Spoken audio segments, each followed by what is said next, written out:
And again, welcome to day 3.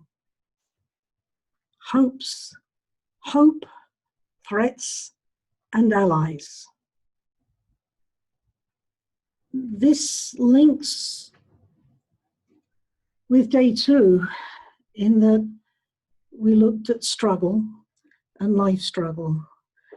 This is a journey, so I thought maybe an airport tarmac would remind us that we are continuing our journey. And so let's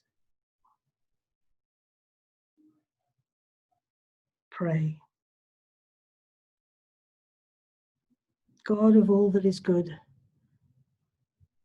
continue to walk with us. Continue to accompany our hopes, calm our fears, and enable us to understand more deeply the challenge of remaining hopeful and hope-filled. And as always, we make this prayer in the name of the risen Christ. Amen. Thank you for staying the course. Threats and allies. And the interesting thing of hope is that it's so much tied to our humanity. But we'll start to unpack that in a few moments. I love this next because to a certain extent, we left you yesterday with where are we going, which is a constant refrain that I have in my own prayer, in my own living of my own life and ministry.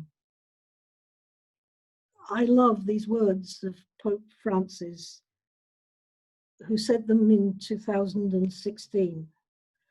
The same God who called Abraham and made him go out of his own land without knowing where he was going is the same God who goes to the cross to fulfill the promise he made.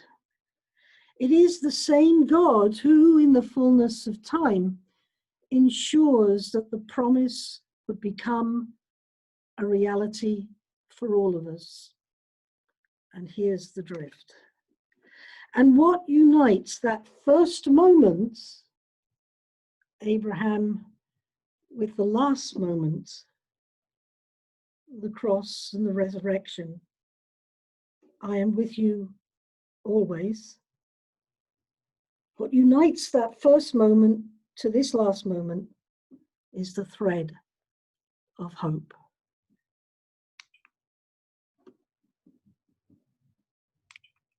Let that sink in for a moment. Hope, he continues, does not disappoint. It is always there, silent, humble, but strong. Silent, humble, but strong. Again, Bunyan in Pilgrim's Progress had hopeful being able to support the fearful Christian until they got to the bottom. And hopeful had the words, and it is good. Beautiful idea, beautiful and consoling words from Pope Francis. Hope is an advocating virtue. By that I mean it's very different to faith and to love. Hope is the voice of the voiceless, in many ways, who it's the voice that advocates on behalf of the voiceless, will speak up, will come about when all seems so difficult. At times, we are a little unconvinced of this in the face of difficulties and struggles, as we saw in day 2. Everyday life problems and difficulties sometimes leave us lacking hope. A sibling or friend battling cancer, a recently bereaved wife who is learning to live in the whole and in the hole left by her husband's death. We despair in the face of so much we cannot change. We question hope's presence in it all. And I want us to dwell on this a little today, not in a negative way, but in a realistic, feet on the earth, practical kind of way. The emerging need to dwell on this virtue, and I do keep repeating this because it bears repeating, particularly at this moment in history, in the history of the world, in the history of the United States. We bear the burden of a world in so much contradiction and confusion. As never before, we have in the palms of our hands the electronic capacity to connect with each other across globally at the echo of a voice prompt. Siri, call my sister Betty. She's in England. That's a long way away. We are becoming, however, and this is the yets, these are 2 columns. This is the possibility that we're living with, and yet what is actually happening. Yet we are becoming nationally more and more introverted and protective of what is ours and not theirs. One would think that the global capabilities we have, and even certainly before this pandemic, the mobility we had to go from place to place, from country to country, to crisscross the world. One would think that that would make us more aware that we are one, and we're not better than, but we are one with. We're not the same. Equality is not about being the same. Equality is about respecting our differences and acknowledging and respecting each other in our differences.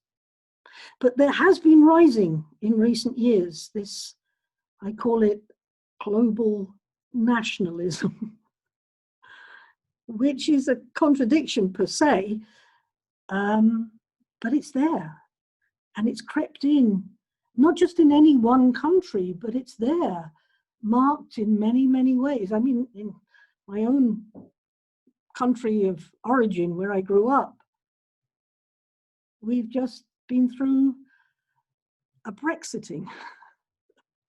It's true, there's a channel that separates both England and Ireland, both the UK and Ireland, and the Republic of Ireland, from the mass of the countries of Europe.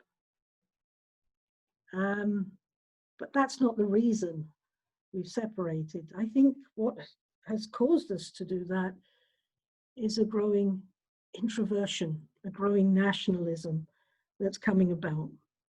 And here, I won't go into any detail, but just let me talk about walls. Pope Francis, I have a lovely clip of a video, I'm not using it here, Pope Francis is on a plane. The interviewers, the press is trying to get him going. And he said no. He said, as Christians, we do not build walls. You cannot call yourself a Christian and build walls. Very, very interesting. On the positive, as never before, we are aware of the need to pay attention to our planet's cries.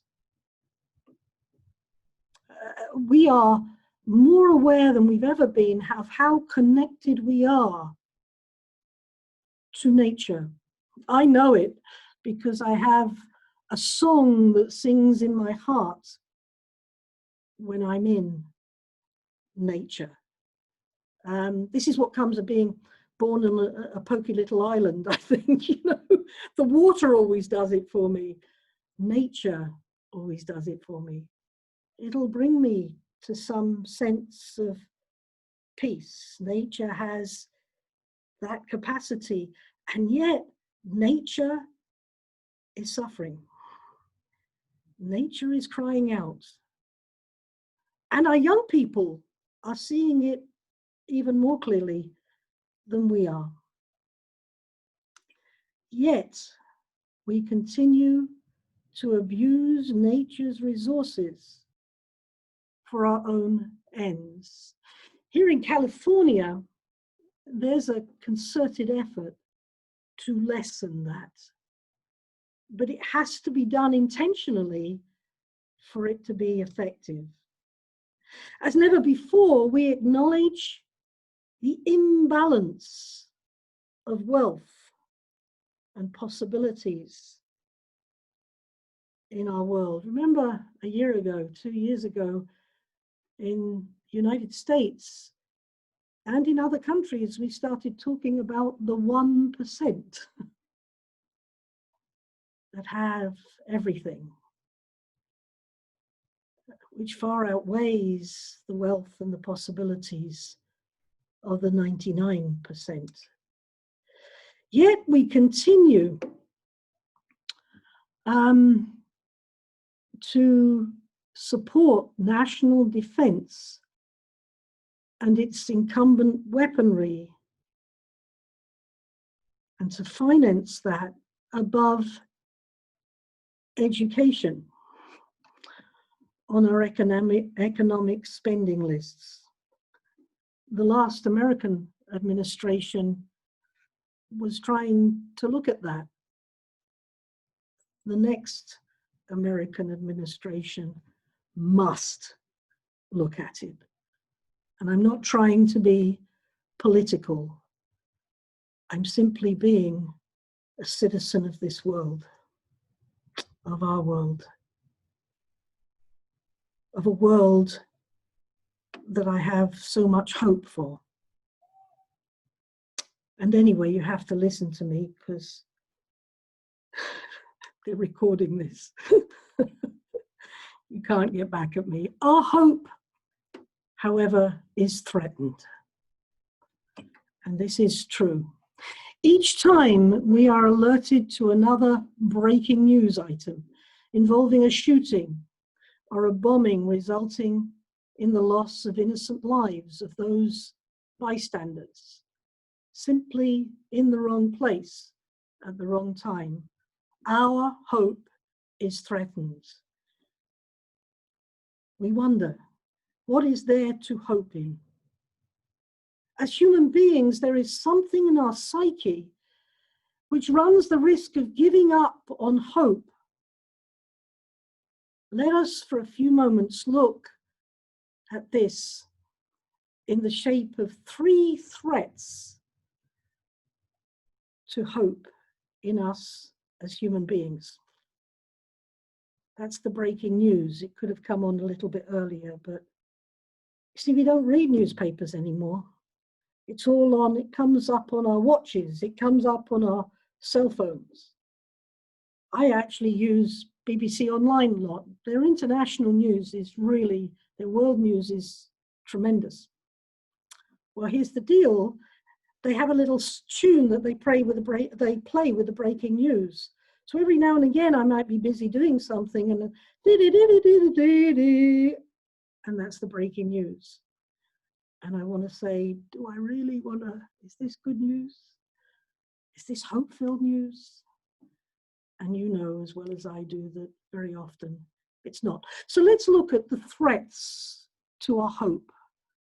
The threats to our hope. There are three that we're going to uncover. Despair, Bunyan had that. Shame and apathy, indifference. St. Francis of Sales talks about a holy indifference.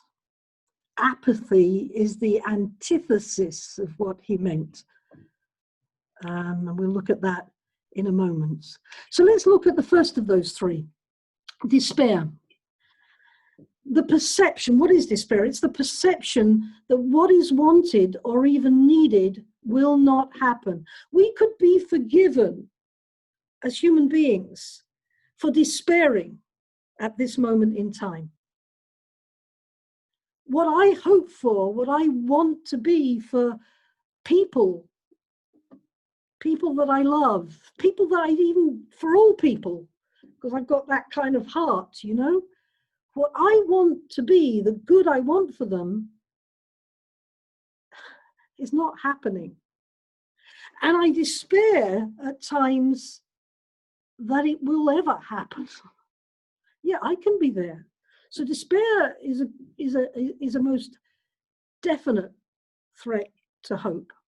The sense that what is realizable for others is not feasible for me. I used to do this a lot more when I was a kid. I'm an adult now, just to let you know. But when I was a kid, I used to say, well, I can't do that, or I can't have that. We came from an ordinary working class family. And those things, one thing my parents instilled in us was a work ethic. I'm so grateful to them to this day. Did it become a form of workaholism at times? But I've learned through the years. But the sense that what is realizable for others is not feasible for me, therein lies adolescent envy. That's where I've seen it over and over again and recognized it. Viktor Frankl described despair as suffering without meaning. Wow. In the human person, despair projected outwards becomes disgust at other persons or institutions. You know, they've been talking in not the protesters, but the looting and rioters in these days of unrest, of cries for justice, which is echoing cries down through centuries for the same thing. They've been talking about groups that live on the extremes. Yesterday I read, I think, a report where they've discovered in Las Vegas, of all places, they've actually arrested 3 members of a group who would go in armed with guns to the protest that was exceedingly peaceful up until the point they got there. And they've actually arrested 3 guys. It's not a left-wing group, but a right-wing group that they belong to. They're anarchists. They are disgusted with this country. And they're angry at this country. And they're using the peaceful protests to subtly infiltrate and, to a certain extent, destroy what the protests are trying to say. Taken to an extreme, Such disgust generates the angry bitterness of the terrorist, whose hedonistic cause results in the carnage, too often the subject of the very worst of those breaking news headlines. Despair.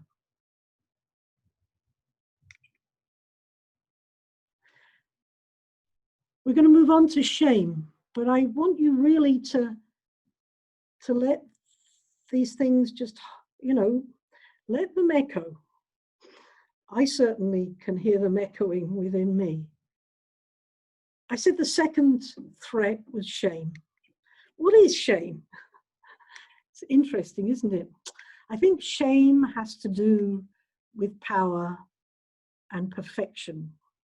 You're probably thinking, well, hang on a minute. Well, let's just unpack that a little, all right?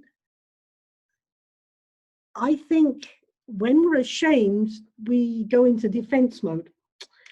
And one of the defenses that shame has is that we strive for power. We want to gain power and control at all costs. Maximum control over others will make us less vulnerable. That's why there was a knee on George Floyd's neck. Deep down, that's why the knee was there. It's about being scared of our vulnerability. And I often think one of the most hope-filled statements is, I messed up. Because I'm admitting that I'm not perfect. And it gives me so much freedom. But what do we do? And this is one of the points I'm going to make when we talk about mysticism of hopefulness and hope and the virtue of hope. What do we do to cover up the shameful parts we think we have? We strive for perfection. I always know that I'm in real trouble when I'm working on something, maybe in preparation for a retreat like this or something I've got to do. And I work, I think as my brain works, in a mess. And my desk becomes chaos. And that it can become chaos within 10 minutes of my setting to work. And I can't perfect the chaos because the creative juices are going. And if I stop to do that, well, I know I'm in trouble when my desk is over-organized. I'm trying to be perfect and be precise. And, have you ever gone into somebody's office and everything is correctly in place? I always kind of say to myself, oh, it's so tidy in here, but I couldn't work in here.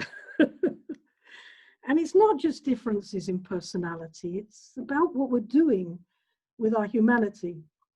Then we will erase, if we strive for perfection, then we will erase the potential for being ashamed or for having shame. Oh, the games we play with ourselves. As creativity comes from chaos more often than not, perfection tends to limit our creativity. And in my timeline of my journey in the fast lane of, hurricane or typhoon renewal, I have to tell you that we were at the beginning of that timeline in religious life told we had to be perfect. And as a sister, a woman religious in this world, I'm going to tell you a secret. I gave up on perfection a number of years ago. When I could live with making mistakes, I gave up on being perfect. And I discovered that I loved myself, imperfect as I am. And so that's shame. And there's all sorts of other ways, and the little hostess is pointing us to the next screen. That's why she keeps coming in. Apathy. Apathy. Apathy, what is it? It's a state of desirelessness. If I have nothing that I hope for, that I want from life, not that I need, but that I want from life, what happens? It's like when I first came to this country, and I'd been meeting people, and young people I'd meet. California is really strange at times. I remember going to the high school in Richmond, in Northern California, the Bay Area. And I was met by a group of beautiful African American students at the high school. And one of them, the most vocal, I learned very quickly, stepped out from the group and said, "So who be you?" And I went, whoa, wait a minute. I used to teach English, literature albeit, but I was an English major. Come on, who be you? Do you know how profound that is? But at the same time, I would meet young people who would say, whatever. Whatever. Do you know how sad that is? State of desirelessness. Whatever happens, happens. And I put a little graphic there of a credit card, and now we can do so much more. We don't even need the card. You can deposit a check online. You can now, there's a commercial for this, you can now actually send your payment for things to another person online. I'm still waiting for some kind of payment to come to me on my iPhone. Nothing's happened yet. I guess I haven't worked for it. But somebody's babysitting for you, somebody's done the garden for you, you can pay them online. How incredible is that? But there was a commercial, and it still is around. It's a bit old now, but it's still around. And it said, and it's about our consumerist society that breeds a little bit of this desirelessness within us. Do you remember the commercial that says, and for everything else, there's MasterCard? That's an invitation to desirelessness that breeds this apathy. There are three major threats, and I'm challenging you not to find them within yourself. If you don't find them within yourself, check in somewhere. You need some help because you've lost some of your humanity, because it's part of our humanity. The three threats. But there's good news. The good news, we'll just finish with apathy. It takes us time to realize that happiness can be neither confectioned nor bought. It comes from within. To be truly happy, we have to desire it and be willing to do what is needed to arrive at it. If we allow ourselves to be duped into the capacity to have now and pay later, when the now has passed and the later demands payment, we are left wondering if we even needed that commodity at all. It's really interesting. These are the threats. The threats: despair, shame, and apathy. But let's look at the positive. And I bet you're going to very quickly find these within yourself. These are the allies. So we're using we're using military terms, okay? These are the allies to hope. Humanly speaking, our hope is challenged by these things. In the daily routine, despair, apathy, and shame are hope assassins. However, they challenge us to think to the core of our being and diminish in us and alienate us from the possibility of hope. They are to be avoided at all costs, but not avoided so that we continue doing them, but actually let go of. Not closeted, but literally let go of. Luckily, when they do rear their heads, there are antidotes, and hope has some wonderful allies. And this, I think, see, we're still on the journey. We're looking out of the window of the plane that we're on. Look at these three: trust, patience, humility. The allies of hope.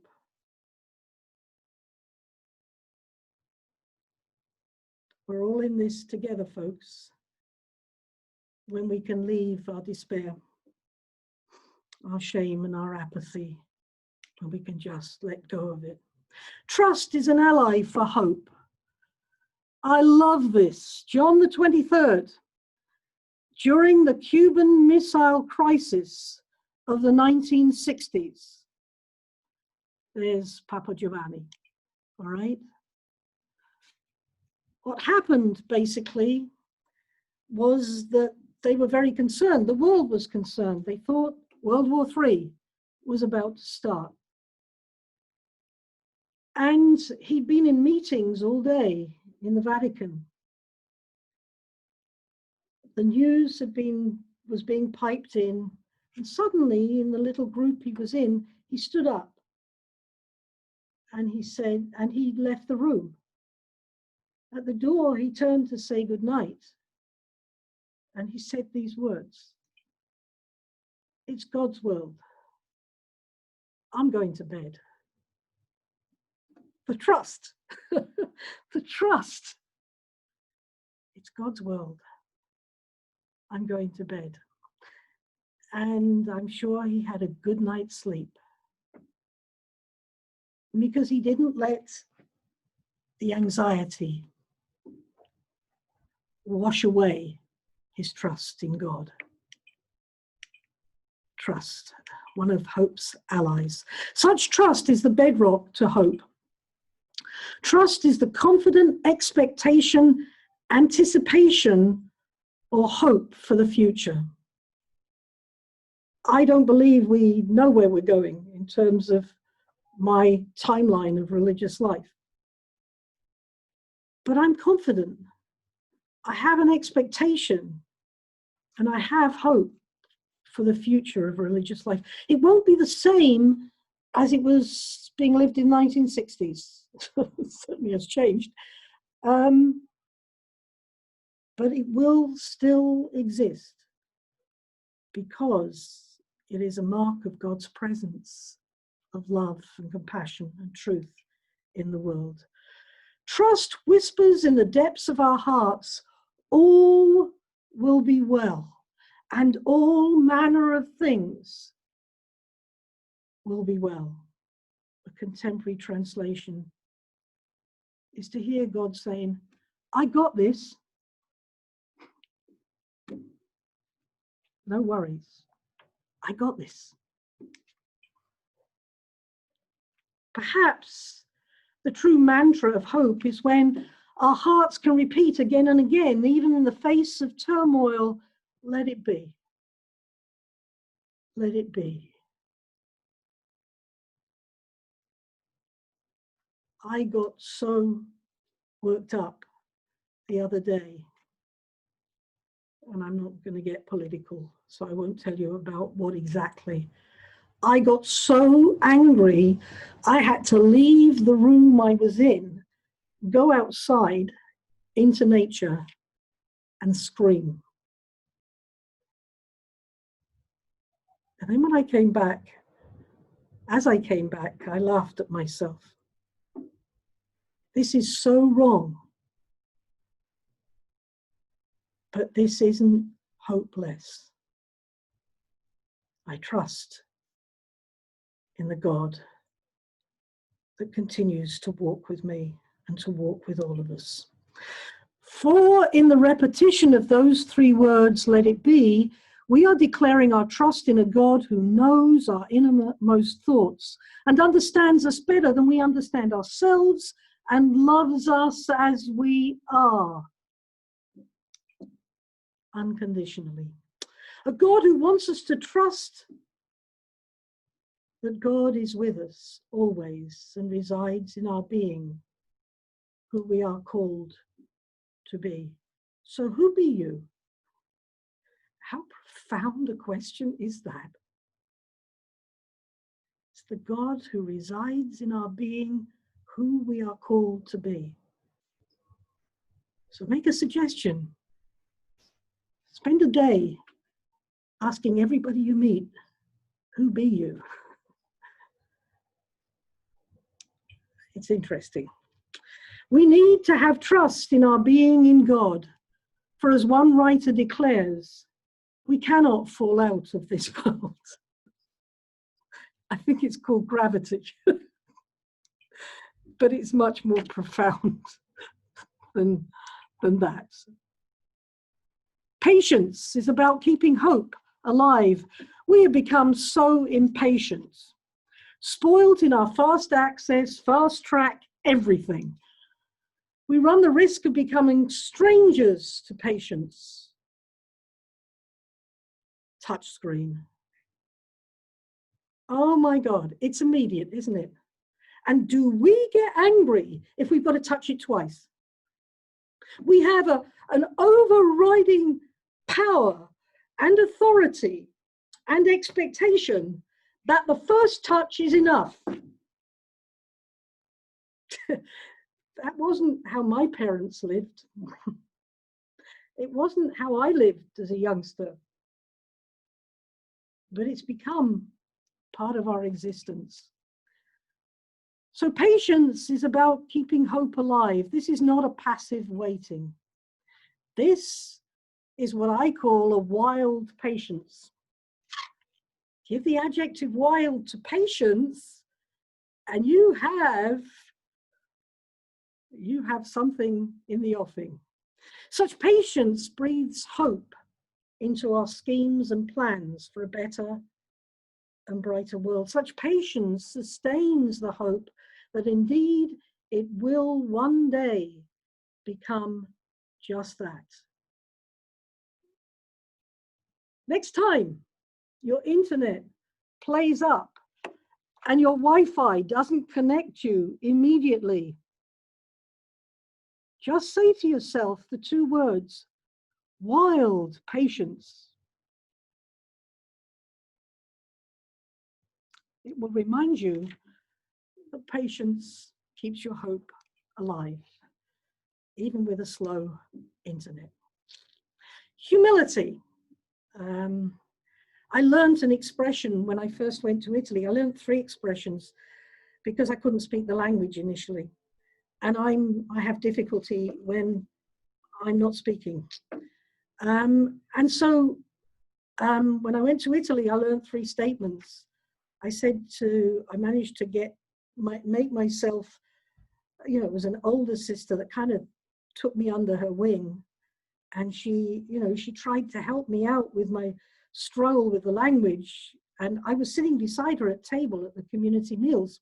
And it was a huge community. I won't tell you what number it was because it wasn't a community, it was an institution. But this sister was my community. And this sister would really help me out. And I said, give me tre. I knew the word for 3, and I knew frase because it's like phrase. The word frase is one of those statements I still remember. I know all 3 of them today. In Italian, it's a statement they use that goes, and I'm going to say it first in Italian. Nell'umiltà, in humility, Nessuna mi batte. Nobody beats me at humility. I wish. How I wish. Humility is about letting go of false hopes. To live by hope is to live as one who claims no rights and seeks no certainties, except the certainty that God is with me. It is to live from a deep place within ourselves. While optimism tends to center on external things outside the intimacy of self, hope resides in the inner sanctum of knowing that I know, that I do know, that I do definitely know, that I don't know. I know that I know that I don't know. I do not have all the answers. When I came to that in my life, I became as free as a bird. Because false hopes tie us down. Humility frees us up. Simple as that. And now I can honestly say, nell'umiltà nessuno mi batte. Nobody beats me at humility. I wish. I wish. My sisters would be cringing if they heard me say that. Humility, letting go of false hopes. It demands a certain attitude of humble powerlessness. I didn't say just powerlessness. I said humble powerlessness. I have done my best. I surrender to someone greater to do God's part. It is a powerlessness which paradoxically equips us to enjoy and delight in the grace of surrender. A powerlessness when we let go of our false hopes brings joy. Humility then, such humility and only such humility allows us to open our hearts and to invite God to become God in us. I love this little guy, lady. Remember, they're sexless. No, they're genderless. Sorry, that was the wrong. They're genderless. And so, as I conclude, hope, humility is the only antithesis there exists to false hopes. Our task is simple: to hope against hope. We need to nurture that hope within us. We need to open our hearts. We then need to learn how to wait with wild patience, practicing real trust. We need then to become humble and powerless and vulnerable so that truly God can be God in each one of us.